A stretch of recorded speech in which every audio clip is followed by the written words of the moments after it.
Before the invention of modern forensic science, poison analysis, and the ability to test for substances on a corpse, disposing of someone you weren't too keen on was just a case of making sure you weren't acting suspiciously, and a quick trip to the local hardware shop to obtain some poison. Arsenic, an undetectable poison capable of killing someone with the same symptoms as a bad bout of food poisoning, was cheap and readily available for purchase over the counter, making murder an easy option for those who may be so inclined. That was until one poisoner slipped up, causing his poisoned victims to speak their truth through a scientific advancement. This time, on Macabre London, we're uncovering the case of the Plumstead arsenic murder.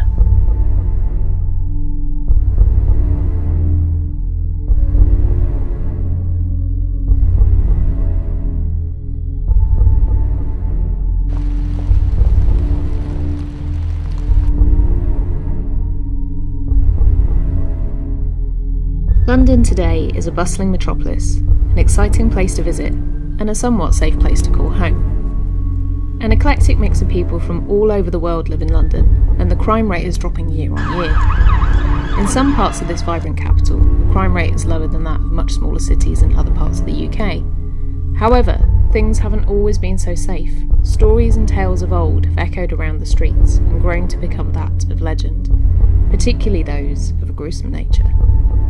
Today we'll be exploring one of these stories and discovering about London's often bloody past. My name is Nikki Druce, and this is Macabre London.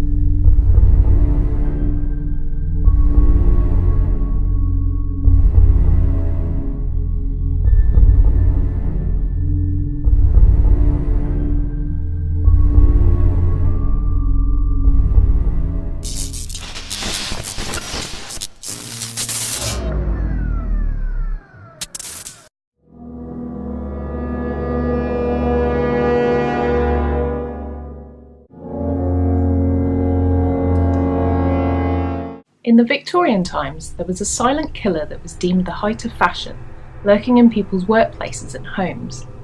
An incredibly popular wallpaper, known as Scheele's Green, began the craze of everything oxidised copper-coloured in the Victorian world. I can guarantee if you look at any Victorian painting from the time, you will see something that is Scheele's Green in it.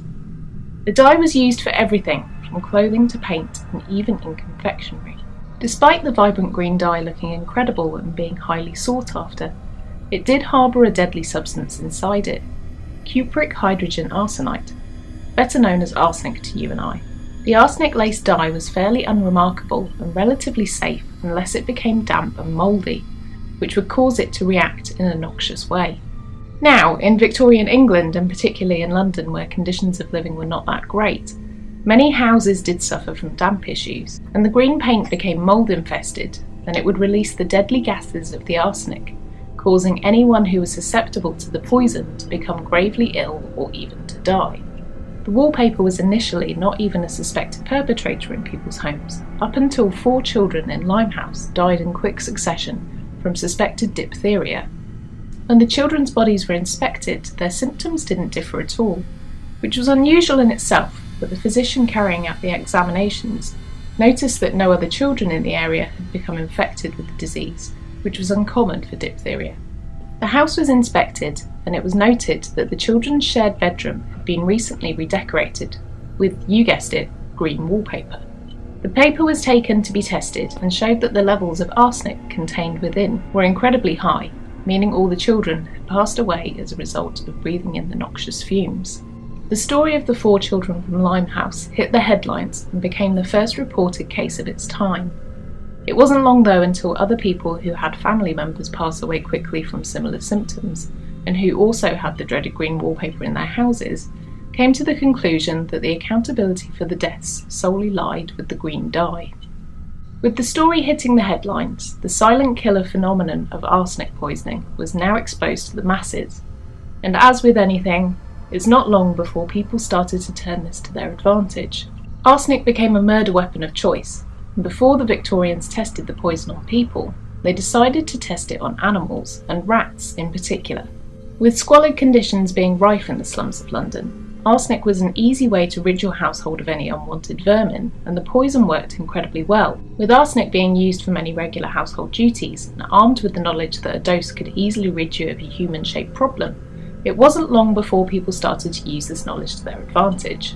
Known as the inheritors' powder, arsenic provided people with a solution to an age-old problem. If you were waiting to inherit a large sum of money from an elderly relative, with the use of arsenic, you could speed up this process. One small sprinkle of this odourless and tasteless powder, a few days' wait, and that very rich aunt whom you didn't have much fondness for, was now nothing more than a large amount of money trickling into your bank account. Arsenic was also the weapon of choice for women. Those who had an abusive relationship, a cheating partner, or who wanted to put a love rival out of the picture, now had an answer to their problems.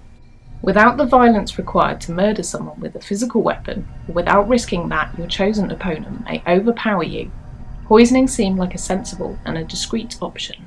As arsenic is easily dissolved in water, any liquid could be turned into something deadly and consumed without the intended victim having any idea at all. In one case, in Plumstead, in southeast London, one poisoner turned this to his advantage and supplied a deadly dose of arsenic in a family's morning coffee. George Bodil was an incredibly wealthy man, a landowner who had amassed a fortune through various property and livestock deals. Bodil's fortune was setting an incredibly high peak at the time, and registered at around £2 million in today's economic climate. As George's wealth steadily inclined, so did the jealousy of those around him. Exasperated by his miserly ways, George's grandson John decided to take matters into his own hands and to poison the 80-year-old man so he could inherit his wealth. George was a regular coffee drinker, but with his miserly ways creeping into everything he did, he requested that his coffee grounds were used once for his morning brew, then again afterwards for the rest of the family. George had recently drafted a change to his will, meaning that his son-in-law was set to bequeath a larger selection of property. John was rather perturbed that the changes to this would leave him with considerably less than he was originally set to inherit. So whilst the will was still looking fairly favourable in his direction, he knew he had to do something before the change was exacted, and the riches would be distributed to those that were not his real flesh and blood. On the morning of the 22nd of November 1833, John popped into his grandfather's home on his way to work. Whilst John was being unfoundedly friendly with the maid in the large farmhouse kitchen, he distracted her by flirting and offering to help her with the morning breakfast routine. The maid brewed George's strong elixir, but unbeknownst to her, John had already tampered with the drink by refilling the water in the kettle and adding the dissolvable powder while she was distracted. Once the water was added to the coffee grounds, the silent killer made its way to George's bedroom, and it wasn't long before the poison began to take effect. By this time, John had left and headed out to work for the day, and left the family and their servants to their normal daily routine. The family proceeded to recycle George's coffee grounds to make a weaker pot for the table. All the family and the servants drank the drink, and before long they were also feeling unwell. So in an effort to poison just one person, John successfully poisoned 5. He would have also poisoned the maid's family, who would usually collect the coffee grounds from the farmhouse kitchen to take home. But the maid's daughter threw away the grounds that day as she said they looked peculiar and she didn't see them as fit to be reused. As George began to take a turn for the worse, and with the rest of the household suffering gastrointestinal distress by this point, the doctor was called. After conducting examinations on all of the patients, the doctor concluded that the symptoms all pointed away from the usual suspects of salmonella or cholera, and straight to poisoning. So with that in mind, he began taking samples from the home and asking those who had been afflicted for their version of events from the day. Scientific testing was not that advanced in the 1800s, but the doctor knew that he would need to provide at least some kind of evidence if the case was to go to court. As George's condition worsened, he eventually died 3 days after the poisoning, but all of those who had been accidentally poisoned luckily made a full recovery. George's son, who was also named John, visited his dying father, and in doing so learned of George's suspicion about his grandson. With that in mind, Big John dropped the hint to the now alerted magistrate that Little John may be out to murder him too, in order to gain even more from the will. With all fingers pointing towards Little John as the culprit of the poisoning, it was now down to those who had the evidence from the scene to prove the existence of poison in George's system. In the 1800s, there wasn't yet a test to prove the existence of arsenic on a corpse. The coroner was fairly certain that George's body showed considerable signs of poisoning, including a damaged stomach and burns to the throat and mouth. So to prove his suspicions, he called in a number of medical experts to try and help him devise a test that would allow a jury to see for themselves the concrete evidence to convict John. James Marsh, a chemist, was taken on as a leading brain in chemical advancements, and knew that he could test George's body to show that he had indeed been poisoned, as everyone had suspected. Marsh used a test previously devised by Samuel Hahnemann to extract the arsenic from the samples he was provided with. Marsh managed to show that the sample of George's intestines, along with the residue in his coffee cup, both showed signs of arsenic. He ran the samples through hydrogen sulfide and hydrochloric acid. When met with the contaminated sample, they produced a yellow sulfite showing the remnants of the arsenic, thus proving that John had done the dirty deed. However, Marsh couldn't find a way to present his proof to the magistrate, as the experiments only worked fleetingly, and in a time before colour photography, it was impossible to show his findings, which wasn't really any proof at all. With the jury unconvinced of any concrete evidence to convict John, and nothing else to go on apart from the statements from those in the household, they allowed him to walk free. Annoyed and disillusioned that he had not been able to convict the murderer, who was now gloating that he did indeed murder his grandfather, but wasn't able to be retrialed, a disappointed Marsh used his frustration for good. He began working on a new way to test for arsenic within corpses, so the test could be carried out in front of a jury, and with a lasting result to show for it.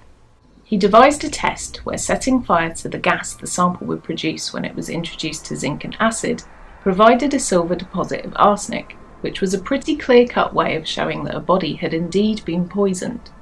Marsh may have not been able to provide damning evidence in the case of the Bodils, but he did manage to convict another poisoner, Marie Lafarge.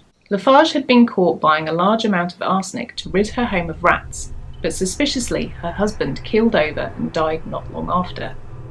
With the maid in the house reporting that she had seen Marie tampering with her husband's food and stirring in a white powder, the recently buried body was exhumed and tested.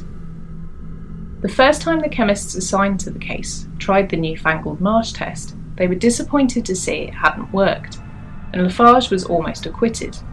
However, one helpful chemist did point out that the two people carrying out the test had indeed done it wrong, and so it was then performed correctly in front of the jury. The test showed incredibly high levels of arsenic in Mr. Lafarge's body, and Marie was given life imprisonment. The knock-on effect of the Plumstead case was enormous, and delivered the first steps into the modern-day forensic science we now know. Intentional arsenic poisoning after Marsh's discovery saw a rapid decrease, and the chances of being discovered were now exponentially higher, and before long Arsenic saw a restriction act put in place to stop people buying it. Arsenic is still used today in a number of different products, and as a naturally occurring substance, its hidden inclusion is still flying under the radar of the general public, but luckily at regulated levels. Even your tap water includes arsenic, and the majority of your food will have some kind of trace in it, but just hopefully not at the level of George's coffee.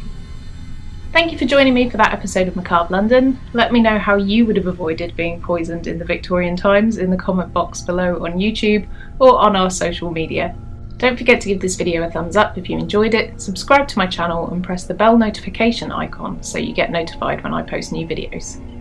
If you're listening to the podcast, then please review us on iTunes. Subscribe so we appear in your downloads automatically every time I release a new episode, and don't forget to share the show around. It helps it to grow and for our Macabre family to get a bit bigger. If you want to support the show, which will give you the key to the vaults of exclusive content, then please check out our Patreon, linked in the show notes, along with all our social media channels. Thanks for joining me for another macabre tale from London's past, and I'll see you next time. The ability to test for substances on a corpse. That's too close. Hey boo, not now. Not now.